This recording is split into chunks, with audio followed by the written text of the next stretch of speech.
I'm Peter York, President of the Media Society. I'm very pleased to announce our new special event. It's about the Dyson report on the Princess Diana Panorama programme.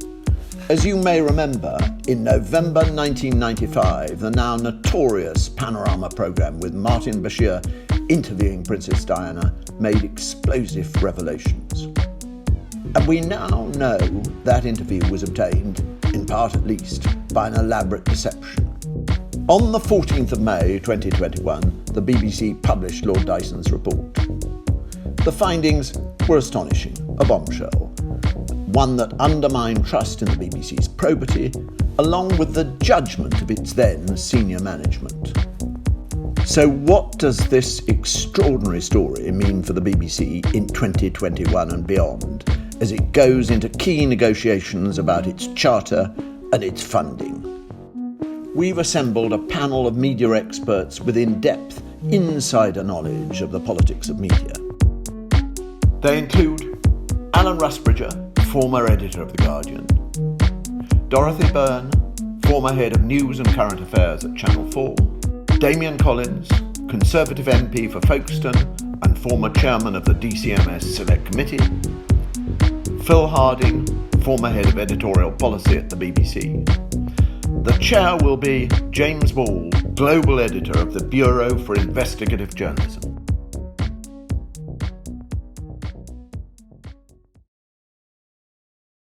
Hello, I'm Peter York, President of the Media Society. Tonight, I'm proud to introduce a new event in which an expert panel looks at the question of the BBC's future in the light of the Dyson report. After last month's furious headlines about Princess Diana deceived by Martin Bashir in 1995 are over, we ask, was it just a history lesson or part of a future crisis for the BBC? The BBC is already engaged in secret negotiations about its future. A government-assembled advisory panel has already met, all relatively undocumented, like the previous rounds of negotiation on the BBC's mission and finances in 2011 and 2015. Some people allege that they've created the BBC's current financial crisis. Does Dyson matter in this schedule? And if so, how does it matter? As a still substantive question about the BBC's structure and culture 26 years later, or as a culture war's hostage to fortune, a stick to beat the BBC with?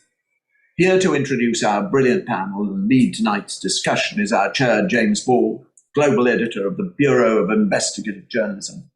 James.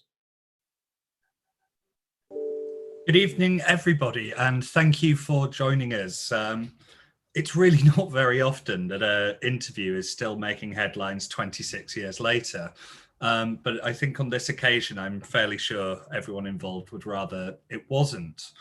But of course, the importance of it goes long beyond decisions made 26 years ago.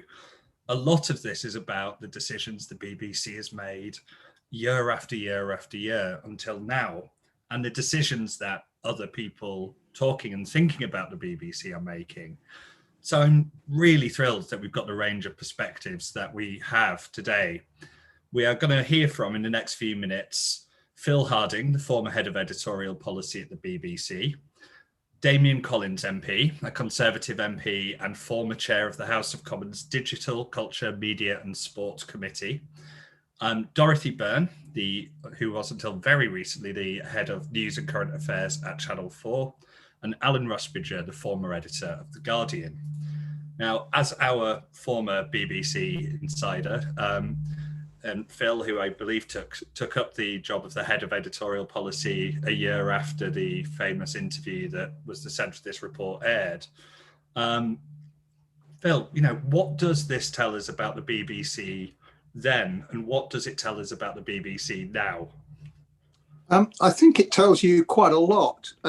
First, just a little bit of background. As you say, I did take over editorial policy almost a year after the Diana interview. Now, the BBC is a very complex editorial organisation. Certainly when I was doing the job, I think for every hour in the day, it was producing about 27 hours of radio or television, plus, of course, tens of thousands of words for the internet. So that means that in different parts of the organisation at different times, 24 hours a day, you have got a lot of editorial folk, journalists and others, program makers, making a lot of very complicated editorial decisions.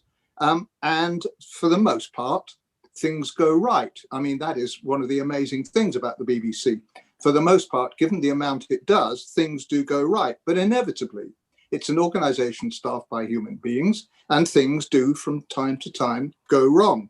So the first prediction I'm going to make tonight is that sooner or later, in the aftermath of the Bashir interview and so on, and the Dyson report, no matter what new safeguards are introduced, no matter what new guidelines are written, or whatever you do there, sooner or later, there is going to be another editorial crisis at the BBC. That's just the inevitable part of the beast. That's inevitable, going to happen. But that does not mean, and must not mean, that the BBC should be at all complacent about what happened. Nor should it indeed hide behind the excuse that this was all 25, 26 years ago and we've changed a lot of things since then.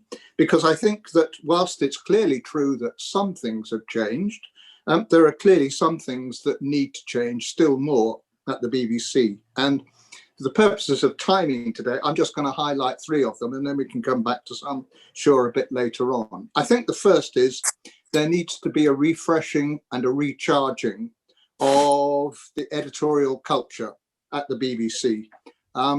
I know that one of the things that Tim Davie is worried about is that in the aftermath of this event, the BBC will go into some kind of defensive shell and will start to adopt a safety first attitude, and that it will not go after stories, that it will take fewer brave editorial decisions and so on and so forth.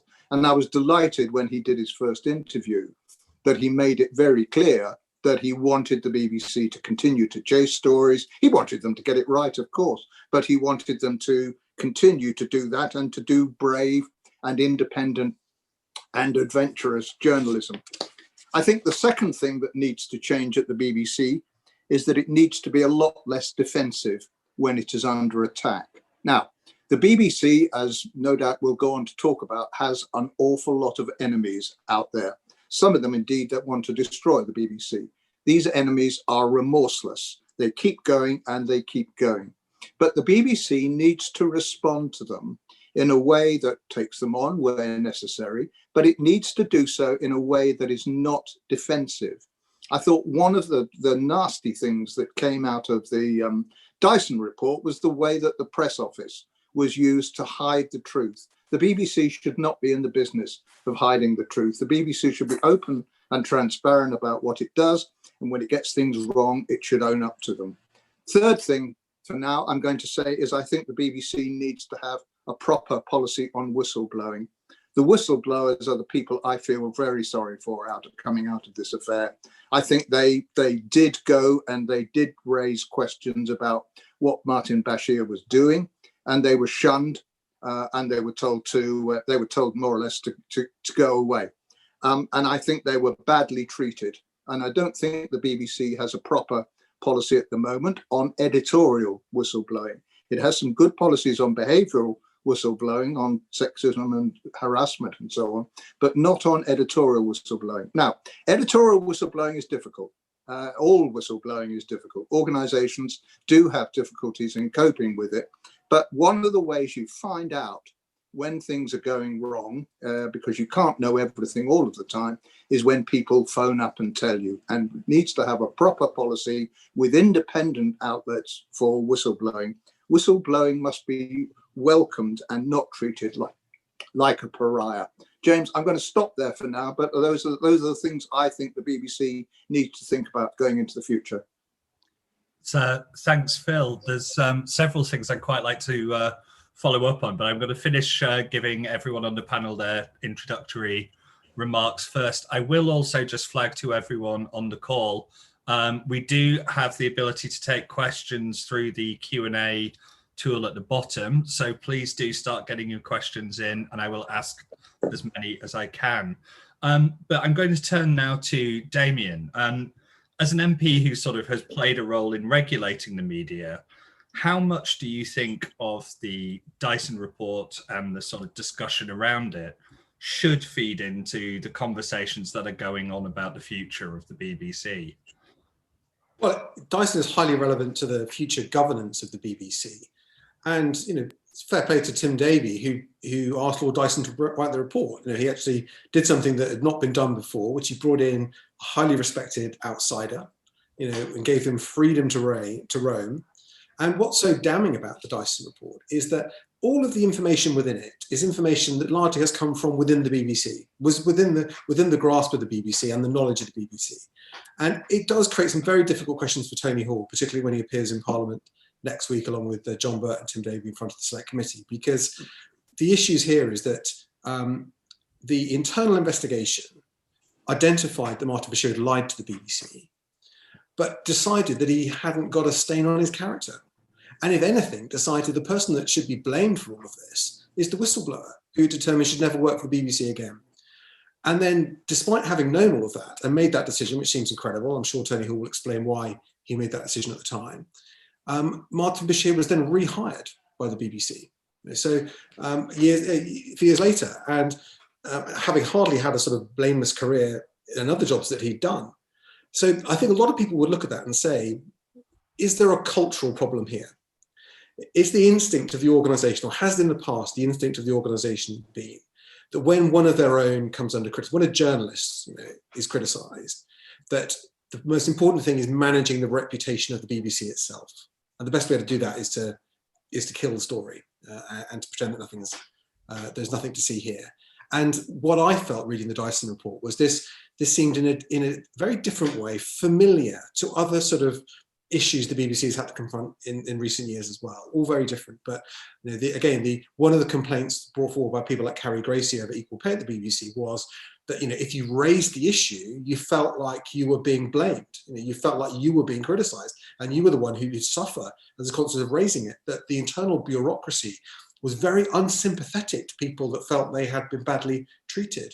We heard this from the freelancers who ended up, BBC workers were made to become freelancers to limit the BBC's tax liabilities, who ended up with these massive bills and were put in a terrible position. And the process of getting the grievance recognised, the complaint listened to and then dealt with is tortuous and very strong. I mean, obviously the Jimmy Savile allegations are a completely different character and nature and far more serious, but again, a sort of failure of internal culture where some people were aware there was a problem, but it wasn't addressed when it could have been addressed or should have been addressed. So I think that's what I think Tim Davie's got to look at, is that I think the public and Parliament are going to need to be persuaded that the BBC is fit for dealing with these issues in the future. So yes, I agree with what's been said, that it does require a proper policy on whistleblowing and protecting whistleblowers, but probably more independent processes as well. So if there's a serious allegation made within the news team, it's not the head of news, the director of news, who's responsible for investigating what his own journalists have done. It is dealt with in a more independent way, where you don't have line managers investigating their employees. I think that is something that needs to be done. The decision to make Ofcom the ultimate external regulator of the BBC, I think in this context, looks absolutely the right one, that you have an ultimate body with the power to intervene if they feel something's gone wrong. But really, in the most recent round of reforms, it should also be the job of the board, and of the non-executive direct members of the board to challenge the executive. And I think that is something that where questions need to be asked as well, where the government should be challenging the BBC and say, how does this internal regulation work? What are the internal checks and balances that are put on the Director General, behind closed doors within the board structure? How is that actually working in practice? So I think in terms of a governance point of view, these are the two things that need to be dealt with. One thing I'd say in general, though, is that the audience the BBC has got to convince is not Parliament and politicians and regulators, it's the public. And the greatest challenge the BBC faces now is getting people to want to carry on paying the licence fee. And they've got to, and that's going to be based on the quality of the output, but also trust in the organisation as well. And that, I think the big threat the BBC faces at the moment is financial, and that's not being driven necessarily by Parliament. At the moment, that financial pressure is coming from within the industry and with licence fee payers declining to pay. So I think regaining trust and holding trust is going to be vital if the BBC is to succeed in that context. Just very quickly on that theme of trust, obviously there were many serious governance failings exposed in this report, but as you noted, it was commissioned by the new Director General himself, and also Panorama itself did what I thought was a very good programme. How much credit do you think the BBC deserves for that sort of self-scrutiny? Because I don't think we see that in many media organisations. The BBC is held to a much higher standard and is under far greater scrutiny than any other media organisation, and that's as a consequence of the way in which it is funded. That is part and parcel of being a public institution, which the BBC is. No one really gets much credit for cleaning up the mess, but people tend to focus on the fact the mess was there and was allowed to stay there for so long. But I think it gives Tim Davie an opportunity to say he's already demonstrated a different sort of approach. He's not a news man, the BBC, and maybe in this situation that is an advantage, that someone who is not part of the internal politics of BBC News over many years, but someone who is a more independent figure in some ways. And so I think I think it puts him in a position to set that new course, because he won't get any credit for it now, but I think it gives him the opportunity to set and make the right decisions in terms of future leadership. Thanks. Dorothy Byrne, I'm going to turn to you now. As you're a senior television exec with the fairly unusual experience, I think, of not actually having worked for the BBC. So sort of from your perspective as a sort of veteran of Channel 4 and ITV before that, I believe, what's your perspective on this? And what do you think of the timing of all of this? Why are we talking about a 26-year-old interview? Well, this was not a one-off example of bad behaviour by Martin Bashir. So it's not purely a historical event from 26 years ago. We know that many questions have been asked about other Martin Bashir stories, both at the BBC and ITV. And the first thing I would say is that if the BBC wants to convince people that it's going to put its own house in order, it should investigate all the stories that Martin Bashir brought to it. And I think ITV also has to do that. Very serious questions have been raised about a number of his other stories as well. And we really need to see those looked into. Also, we are still awaiting the report on how on earth he came to be reappointed in 2016. That's the other reason that this is not historical. And I actually find that just so astonishing. I talked today to a very senior person in BBC News and said, are we really supposed to believe that we know the BBC are an inward-looking organisation, but that they knew nothing at all about bad things about Martin Bashir outside the BBC as well as history? And he said that when in 2016 Bashir got his job, we all sat at our desks and there were gasps of disbelief, jaws dropped. Some people were speechless and some people said, what the F? How could he be re-employed? And I think that that issue of him being employed and then actually promoted as the correspondent and the editor shows to me that there cannot be proper procedures for employing people at the BBC. I mean, it's just impossible. And so I think that the BBC will also have to look, to be honest, at a lot of its HR procedures. I'm personally amazed because I did actually apply to work at the BBC 30 years ago, and they asked me to provide the nationality of my parents and also to tell me what my father did for a living. I mean, that was how in-depth their questioning was. And it was when I refused to tell them that on the grounds that my parents hadn't actually applied for the job, that I found that my application did not succeed.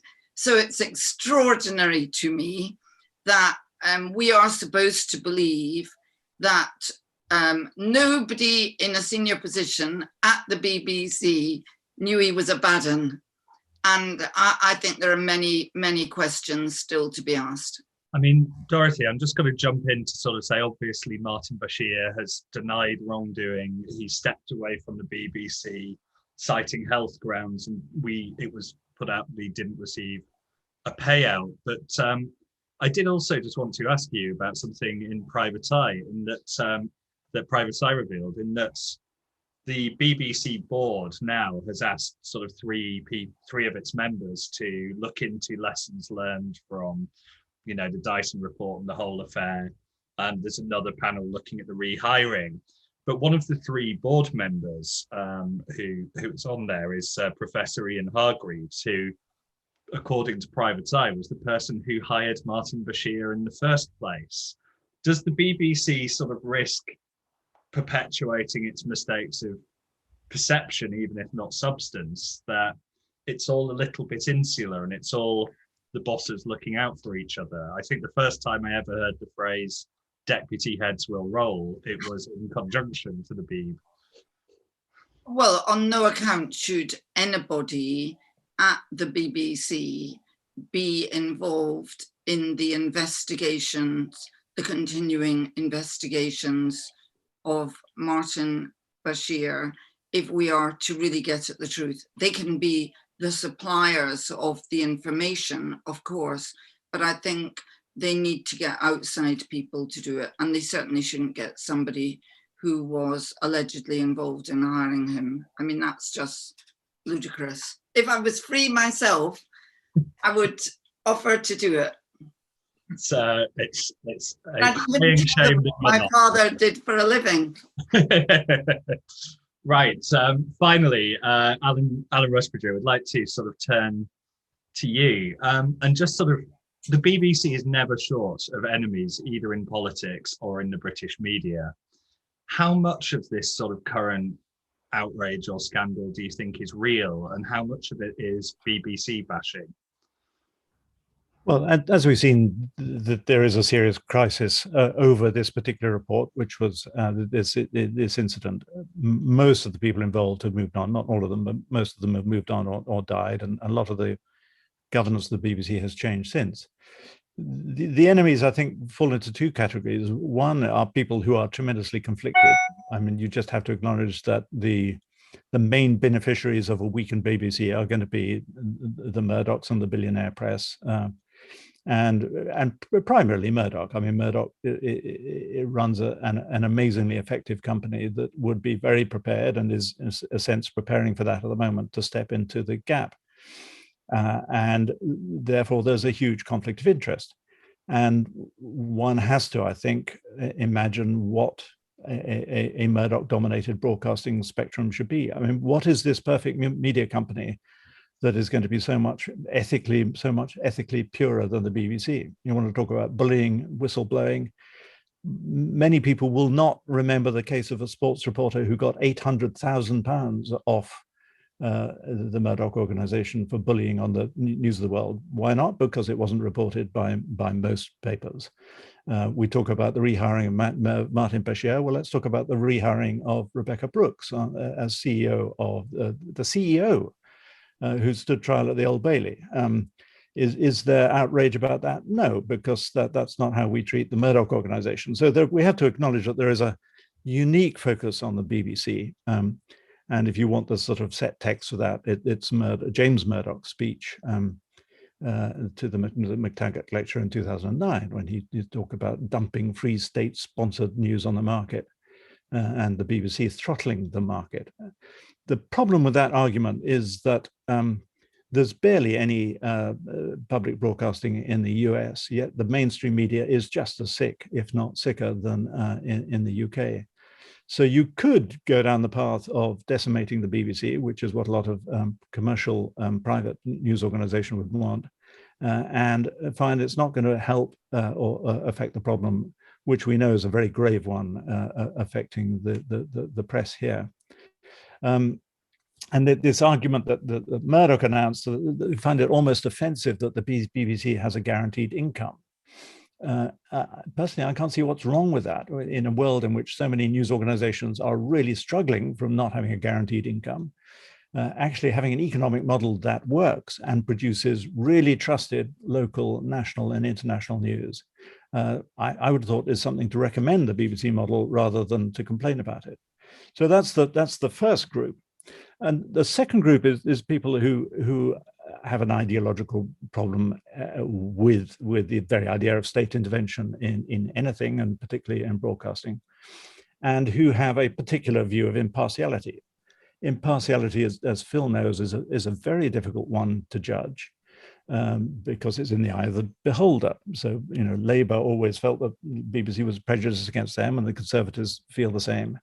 And it's not been helped by Brexit, in which both sides felt that in such a polarized debate that the BBC was biased against both sides. So there's been I think a lack of the BBC's at a weak point because I think people who would have supported it in the past don't now. Damian, I think, is right to say that Ofcom is the right body to be regulating the BBC now. And it's worth reading the Ofcom reports on the BBC.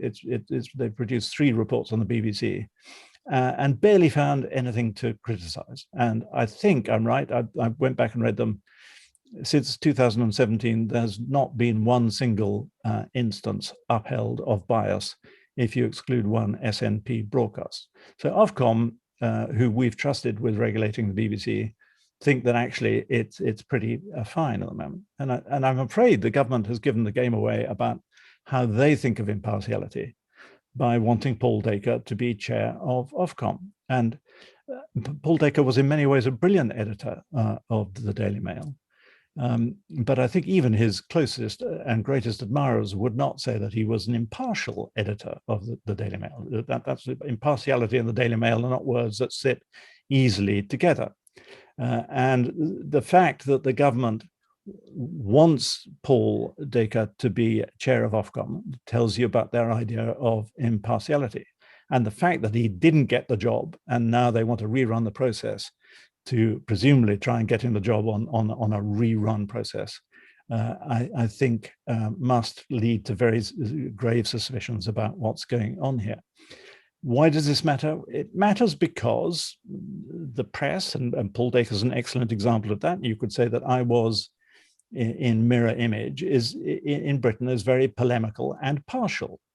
And there are many advantages of that. And it's in many ways a great aspect of the media here. But if you're going to have a very partial press, you do want a counterbalance. And you don't want then to hand the keys of broadcasting over to Rupert Murdoch to do even more. And the fact that he calls his Fox News service fair and balanced, I mean, you can barely say it with a straight face, because again, that is the idea of impartiality. So you've got a problem in which the enemies are conflicted, or they have a very strange view of impartiality and they won't listen to the regulator who says, well, actually, there isn't a problem. And I just think that a country which actively wants to break up this hugely trusted and broadly impartial news organization with an economic model that has to change, of course, but is working, and replace it with a version of Fox News is a deeply confused country. And the fact that we're even talking about doing that in the middle of a absolutely news emergency, a sea of information chaos where people no longer know who or what to believe, and disrupt this organization which is trusted and universally available, feels to me like a form of madness. Thanks very much, Alan. I'm going to open this up now that everyone's heard from each panel member. And I had several questions to ask, but I can see that Phil Harding is keen to jump in and respond to some of what Alan's been saying. So Phil, over to you. Just a couple of things to add to what Alan was saying about Ofcom, really, and I think that Ofcom is key to a lot of this, because impartiality in broadcasting is an important cornerstone of broadcasting in this country, the media in this country, and indeed the democracy in this country, unless we want to go down the American route of a totally polarized media. A couple of things, apart from the keeping an eye on the Dacre appointment or non-appointment, I think a couple of other things to watch out for. The first is that Ofcom itself is now seems to be adopting a much more liberal attitude, some would say lax attitude, on impartiality, so that, for example, somewhere like LBC now is able to argue that having James O'Brien in mid-morning kind of cancels out having Nick Ferrari at breakfast time, and that's okay, despite the fact that Nick Ferrari gets the larger audience at breakfast time. So they are changing their interpretation of impartiality, and I think that needs to be watched very carefully.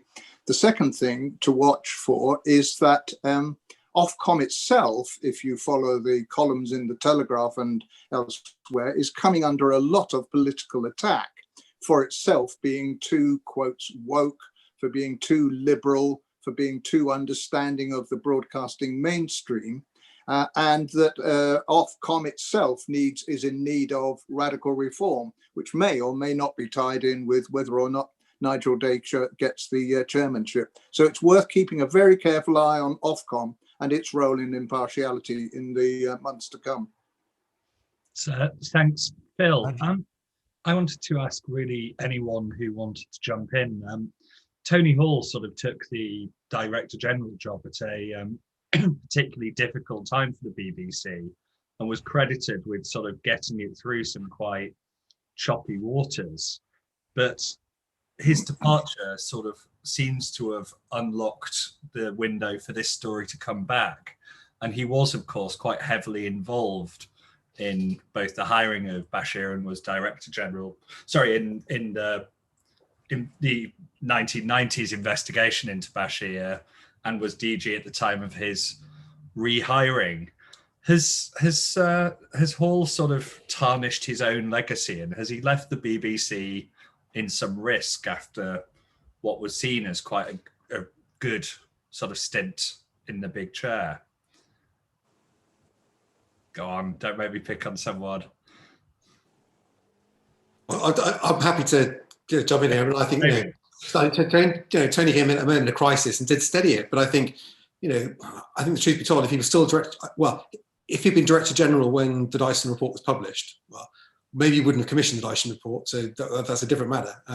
But if he had, and I think his position would have been untenable. I think so of course it casts a shadow. He'll answer for that next week in Parliament when he gives evidence. He's been a very assiduous giver of evidence to Parliament over the years, and I'm sure will explain his side of the story. I also think it was, I think Tim Davie did do a very good interview on the Stay programme a few days afterwards, but it was strange and notable that there was no senior spokesperson for the BBC, nor statement from Tony Hall in the immediate aftermath of the Dyson report coming out as well, which I think seemed, I think many people interpret that as an admission of failure on their part. And a sort of particularly strange sort of detail of this scandal for the BBC is, of course, it's put it quite openly in conflict with the royal family. William sort of came out with an extraordinarily strong statement talking about this interview. And of course, it was one that the printed press was very happy to replicate, given what it does with blame. But does that put them in an even trickier position as an organisation held up with royal charter that has to try and keep the nation together? It does seem to be a bit of a perfect storm for them, no? Dorothy? I've been very critical both about the events which have been revealed in the Dyson report and the BBC's failure to investigate more widely. But I have to say I agree with Alan that we should not use these events to permit people to destroy the BBC. It is fundamentally an organisation that does enormous public good. We've seen in the pandemic that it was actually crucial to public safety, and we shouldn't forget that there were elements of the political right who wanted to put the BBC behind a paywall. Imagine if that had happened in this pandemic. So, I think these events are very serious, but I don't think that we should start thinking that the BBC is an organisation in total crisis who the Queen will not agree to do her Christmas message for. I think she'll still do the Christmas message. They'll be okay. Remember, it wasn't the BBC that was hacking the royal family's phones. It wasn't the BBC's whose executives went to prison for doing that. It wasn't the BBC who was chasing Princess Diana through the tunnel in Paris. So, I mean, of course, we have to beat the BBC up, and this is, there's no one is really defending the BBC's lapses here. But it does come back to the question of which is this perfect news organization that we're holding up in contrast to the BBC. Very little reported is that the phone hacking cases are still going through the courts, including the Mirror, including The Sun, which was edited by Rebecca Brooks, and the News of the World. And these are going to result, probably the total cost of that is going to be somewhere in the region of $1 billion once you've got all the fines and legal costs. And these cases are all being settled at the court door because the News International doesn't want, News UK as it is now called, doesn't want that evidence to be heard in open court. So there are grave ethical standards elsewhere. And it's totally right we should hold the BBC to the highest possible standards. But I want to return to the original point that the more that we weaken the BBC, the main beneficiary will be Murdoch, which is not an organisation that is, I think, can really hold an ethical torch to the BBC. So let's not forget, of course, let's not forget that, of course, we currently have a Prime Minister examining the ethical editorial policies of the BBC, who was himself fired from the Times for making up quotes. So there is a certain, how can I put it, irony perhaps there, that certainly a certain delightful contradiction that you have a Prime Minister who was fired from the Times lecturing the BBC on its editorial probity. It might be a little complex if they said no one who'd been fired for dishonesty should be rehired as well, potentially. Also, on Alan's point, I believe there were some phone hacking cases settled actually today. So it very much is still ongoing. I have several more questions. Let's hope they're reported. A few from the floor. The first of which is from Mike Flood Page, which is, if Phil Harding is right and the BBC still needs to address the question of editorial whistleblowing, what should it do?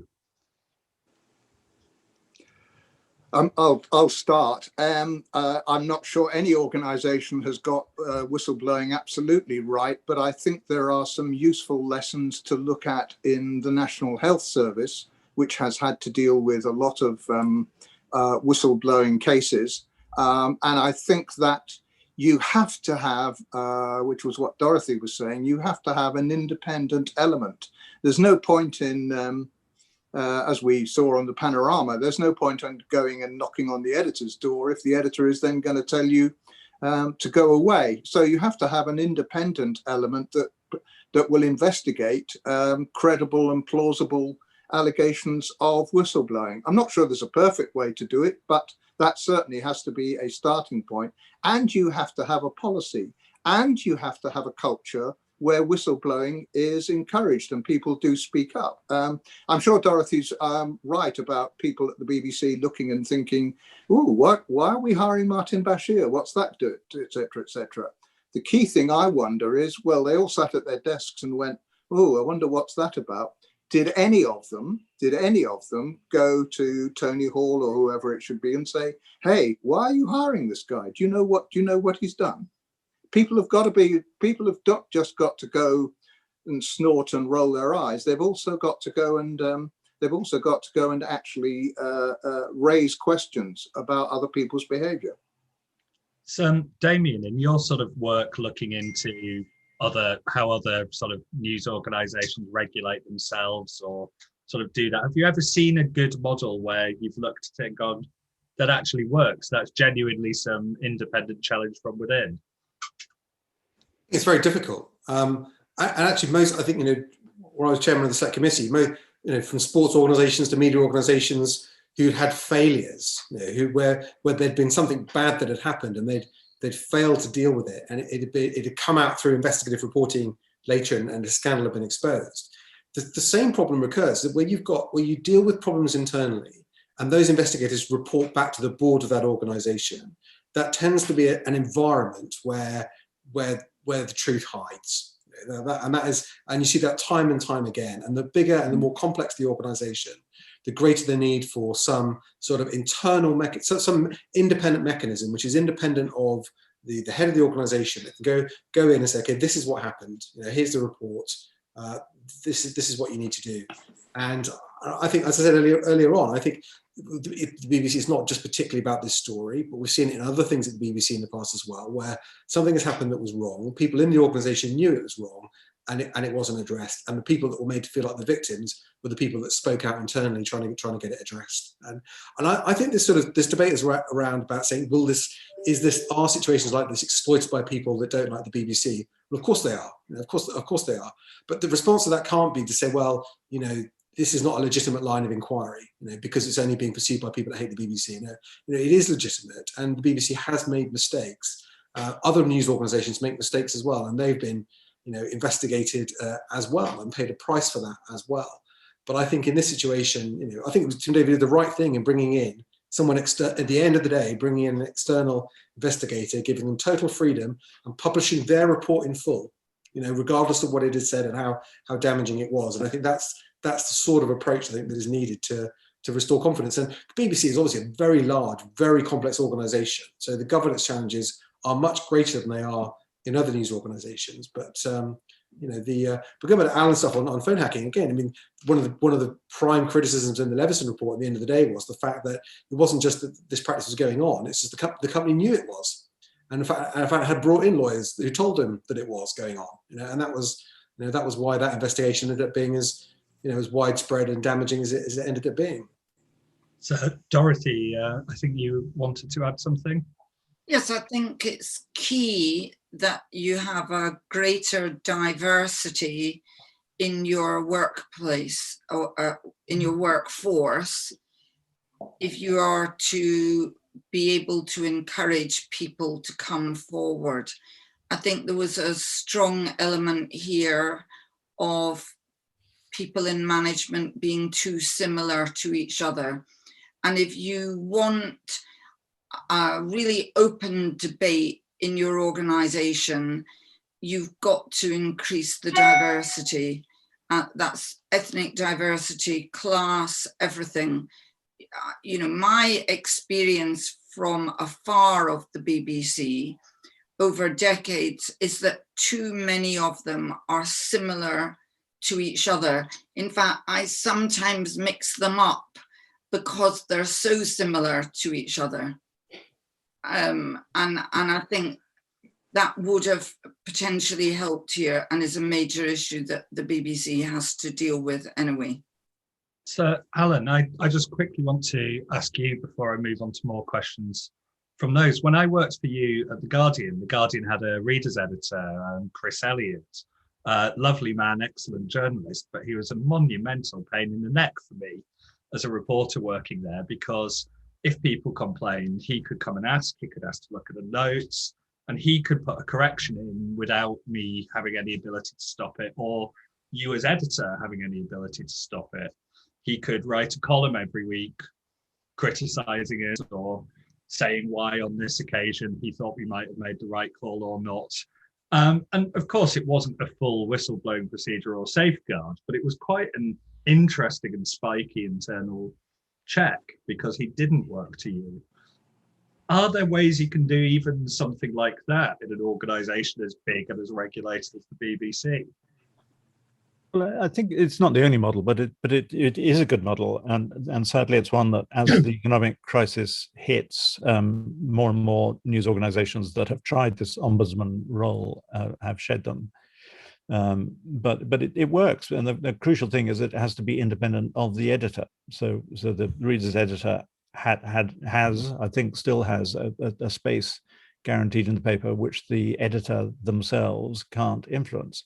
So it does act as a kind of whistleblower line to the public and to the staff, so that if anything is found to be wrong or ethically challenged in the paper, I couldn't stop Chris from writing about it or investigating it, and that does, I think, help keep an organisation honest.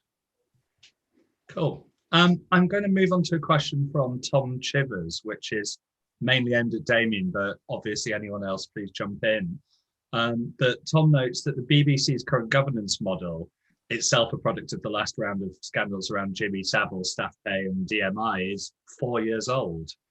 What's the justification beyond political opportunism for tearing up a charter that the government itself introduced and infringing on the BBC's independence via a midterm review?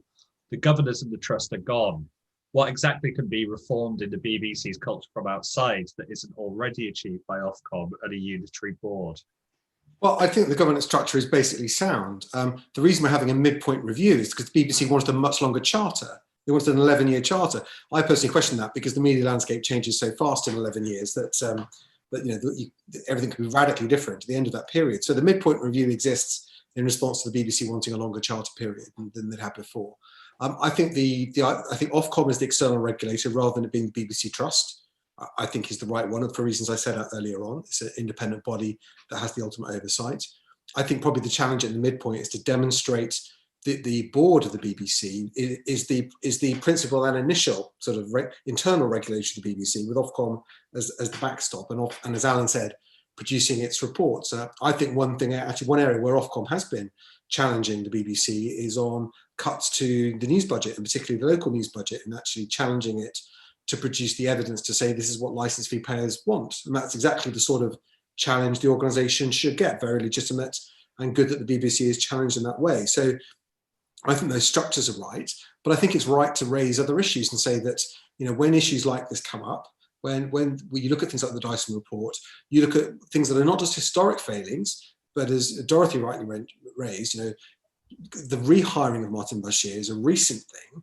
For which Tony Hall was ultimately responsible, and he knew what had gone on in the past. Others clearly, as Dorothy rightly said, others clearly knew there were concerns about him, and he was rehired. So it's right to say in that situation, why was this allowed to happen? It was mentioned, I think mentioned earlier on, the issue about the decision to accept the BBC's decision to accept paying the over 75s licence fee. I remember going through that at the time when Tony Hall gave evidence to the committee. There was no evidence that the full meeting, that the full BBC board had ever voted on that and agreed on that. And so it's fair to say, there are governance challenges here, and are these systems working? I think the structure is good, but I think it's fair for the government and for Ofcom to challenge the organisation about whether things are being done properly or not. And I think, as I said before, that it does throw up this question of when there is something that needs to be looked at. Do you need someone independent to do it, and someone who's got the right to have access to any documents, any people within the organisation to complete those investigations? Because that ultimately is the way that only proper investigations can run. And I know Alan won't mind me mentioning this, but I think Alan's a member of the Facebook Oversight Board, and I think that board has also cited its own frustrations that it doesn't have access to all of the kind of data and information it would like in making its own deliberations. And I think for independent scrutiny to work, you've got to have people that have got that power to, not just report back to the chief exec of the organisation, but to actually examine whatever they want and report independently. So does anyone else want to jump in on that before I jump to the next question? Phil? Yeah, I just want to comment on the idea that Michael Grade has put forward, that there should be some form of sort of additional editorial board at the BBC. Michael Grade knows the BBC obviously very well, but I fail to understand how having a panel of editors and journalists, no matter how distinguished, would help. I think it would just be an additional encumbrance, and how it would have stopped the Bashir affair from happening, I just do not understand. So I'm not in favour of having an additional board for the BBC. Thanks, Phil. Interesting question here from Keith Hindell. Prince William has demanded that the Diana interview should never be used again. Is the panel happy that the Prince should be a censor of BBC output? If conceded once, might other royals demand similar power later? Absolutely not. I absolutely think that there should be no veto over the use of this interview. I cannot envisage the circumstances in which the BBC would want to run the entire interview at the moment, but it's a very important historical document. She did say all the things that she said, and I think to say that you would never ever use it in any circumstances, and you would never use clips from it, and I understand there's a distinction between the whole programme and clips, I think is to start censoring history. I understand, of course, that William is deeply upset by the interview. He was obviously deeply upset at the time, but I don't think that gives him the right to start censoring history. Does anyone else have a view on that? Dorothy? Well, of course he doesn't have the right to censor, but we are pretty convinced, aren't we, that she said some of the things that she said because of lies which Bashir had told her. And therefore, I actually can't see that the BBC would ever just show the interview in its entirety, but I can see that it's an important historical document where you might use clips in context. Well, it's obviously unknowable, but I mean, there is this idea doing the rounds now that she would, that short of being coached by Bashir, she wouldn't have said many of the things that she said in the interview. I mean, ultimately, this is unknowable, but do remember that the Panorama interview came out 3 years after the Andrew Morton book.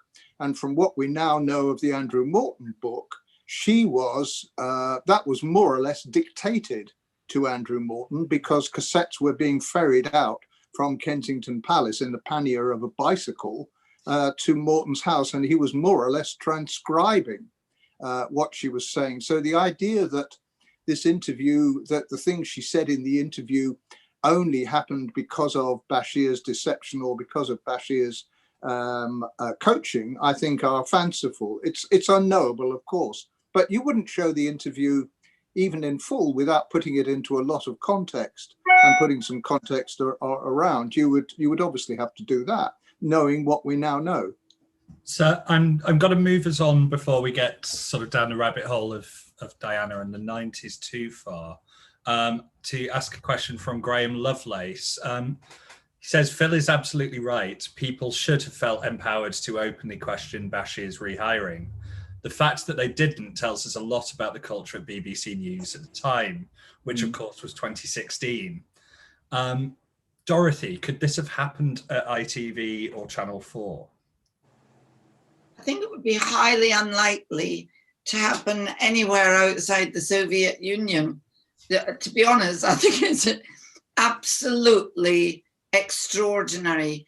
When he was hired, I think Channel 4, I would describe our reaction as appalled mirth. And then when he was actually promoted. So I really think this issue of how he was rehired is one of great importance because it's telling us about the very recent and current culture of the BBC.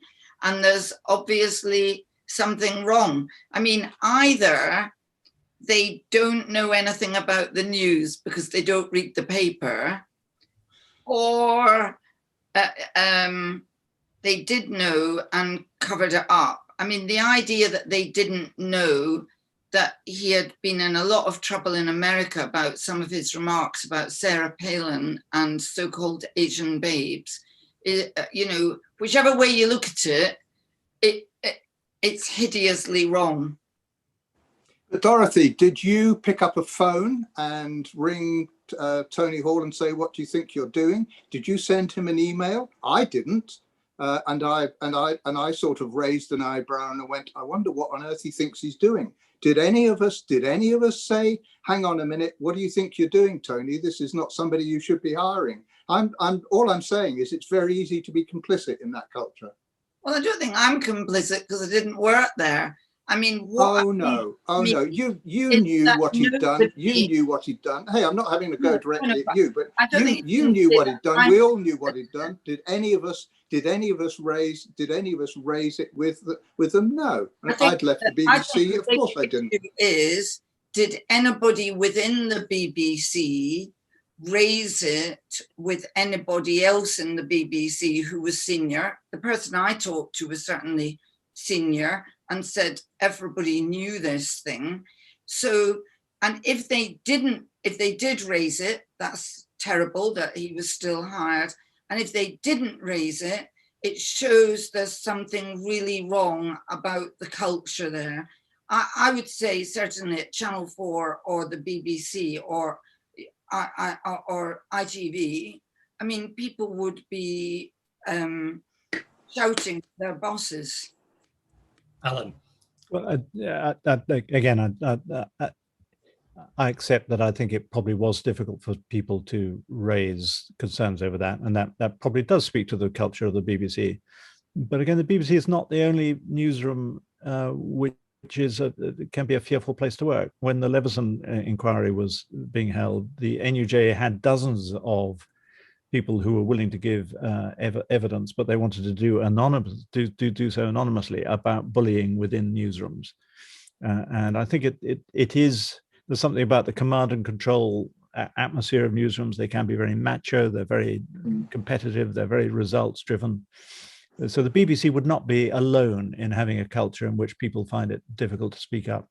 And it's absolutely right that we should try and encourage the BBC to solve that.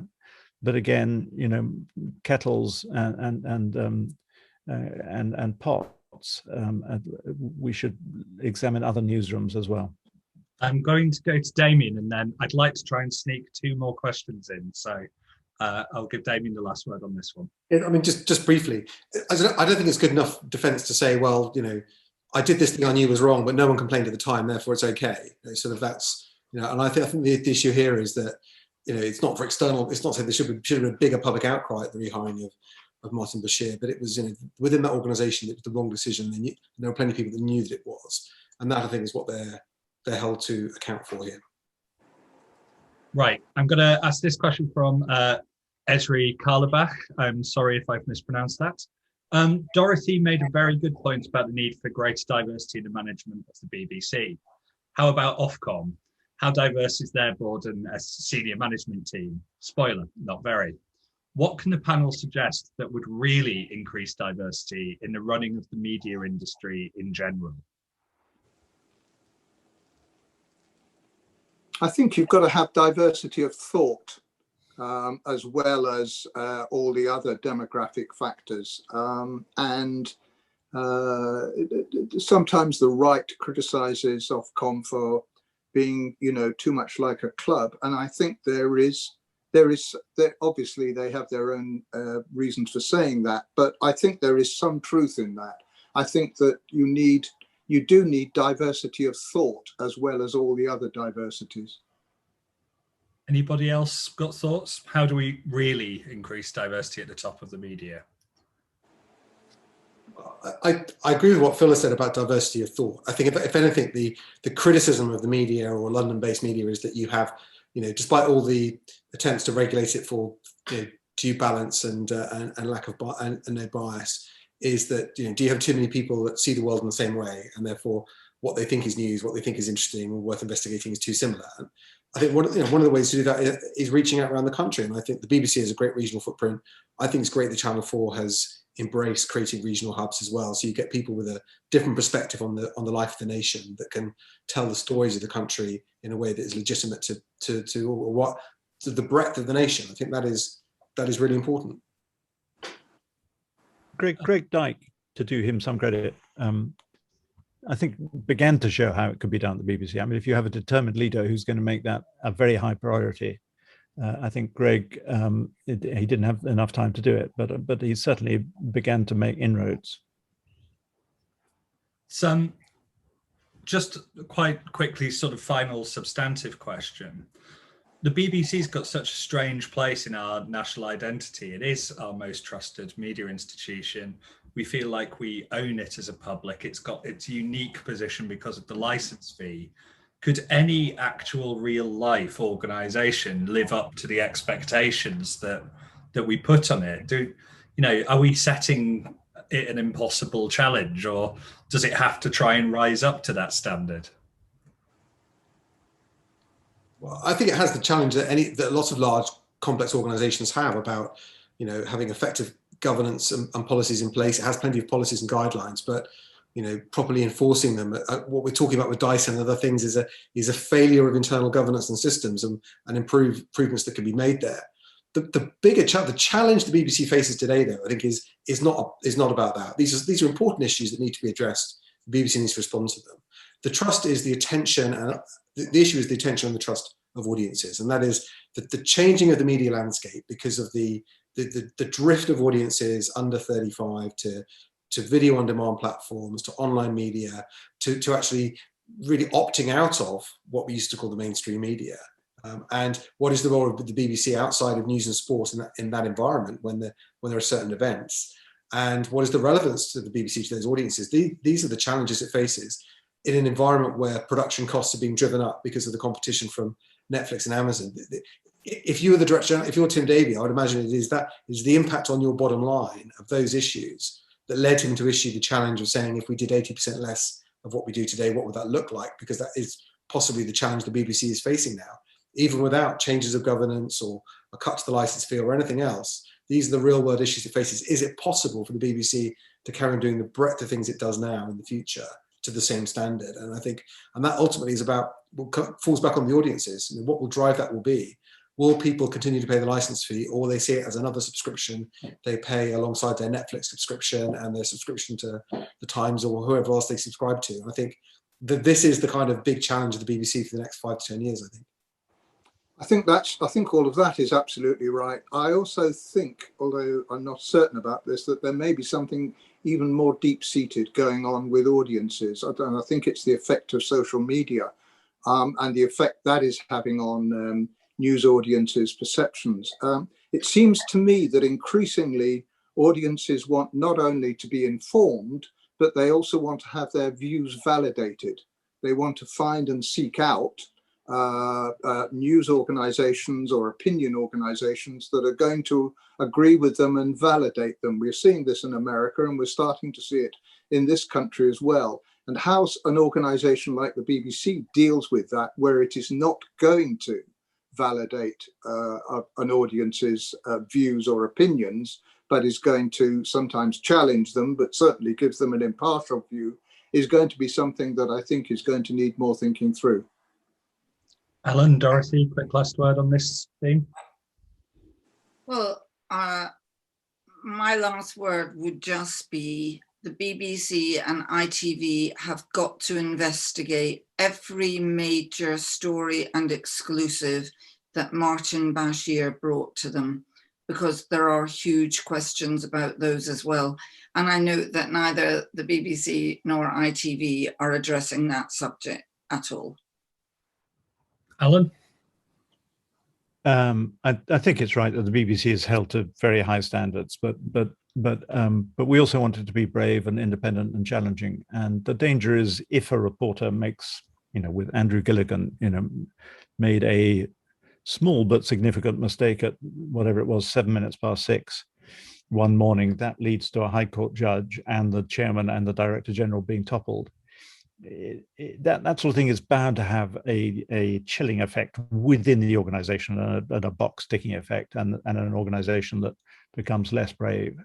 And if you did that to any other news organization, you would kick the slats out of its courage and its independence. So somehow we have to, in rethinking the structures of the BBC, putting it not just at arm's length, but 2 arm's lengths away from political control. And I'd be perfectly happy for Ofcom to do that under proper leadership, but then you can't have the government determining who's going to run Ofcom. So I think there's a lot of thinking about how to give the BBC its real independence and its ability to do all the things that, as Damian said, Tim Davie wants it to be, without this chilling effect of but we've got the big stick here from our hand-picked people who are going to beat you up if you step out of line. Those 2 things aren't compatible. So thanks very much. A last question that sadly I won't have time to put to you, but I do have to share with the room, is from Bob Doran, which was, does the BBC need an AC-12? Can I just say, I saw that question, and I was interviewed on The World at One about the Dyson report, and I had that thought exactly in my pocket. I thought better of using it in the end, but I think probably yes, the answer.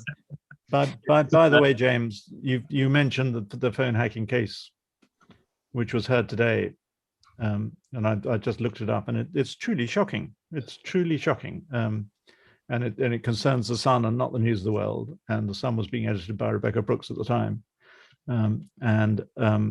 if you make this comparison, I'm sorry to go on about it, but I think we have to be realistic and say that the weaker the BBC becomes, the weaker organizations like Murdoch become, and it's completely right that the BBC is held to the higher standards, but the obsessional coverage of the BBC and the picking apart of everything that it does, and the comparative neglect of any other part of the media ecosphere is almost pathological, and it's not healthy. So we do, of course, at least have a media society to try and discuss the BBC among the others. I just want to thank everyone on the panel for joining us, and everyone for their questions and for listening to the event. For a final word, I am going to hand over, though, to the Society's President, Peter York. But thank you very much from me. Thank you, James.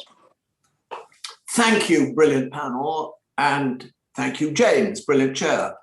Now, if you liked that, and I know you did, I can tell you there's more where that came from in the Media Society. First up, this month, on June the 23rd, we look at GB News, the new UK commercial TV news service in Sky.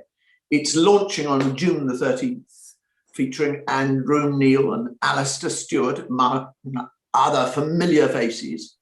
Will it be competing with the mainstream of BBC, ITN and Sky, or will it be a lot more foxy and viewy? And why are they doing it? In July, we continue our one-on-one series with familiar media faces. This time it's Yasmin Alabai-Brown of The Independent, talking to Ritula Shah, presenter of Radio 4's The World Tonight, about her career in journalism. Later in our Blue Sky Thinking series, we'll be looking at the problems of real journalism and real investigative journalists in today's media.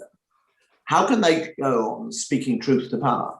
In some countries, they kill them, or at least lock them up. We've seen it recently. Here it's unemployment, legal threats, and undue influence from the rich and powerful. We promise you a very lively panel for this one. In the autumn, we'll explain the culture wars and how they're played out in media. We'll name the contestants and the weapons. And also this autumn, we're going to be asking what exactly is YouTube really all about and how it relates to legacy media land. Is YouTube the mainstream media now? Remember, if you want to hear it explained first and from the inside, come to the Media Society. Our ticket prices are modest, and we've got real free tickets for real students and the unwaged. And membership is a snip at £45 a year. Just check out our website, themediasociety.com/events. Thank you. and good night.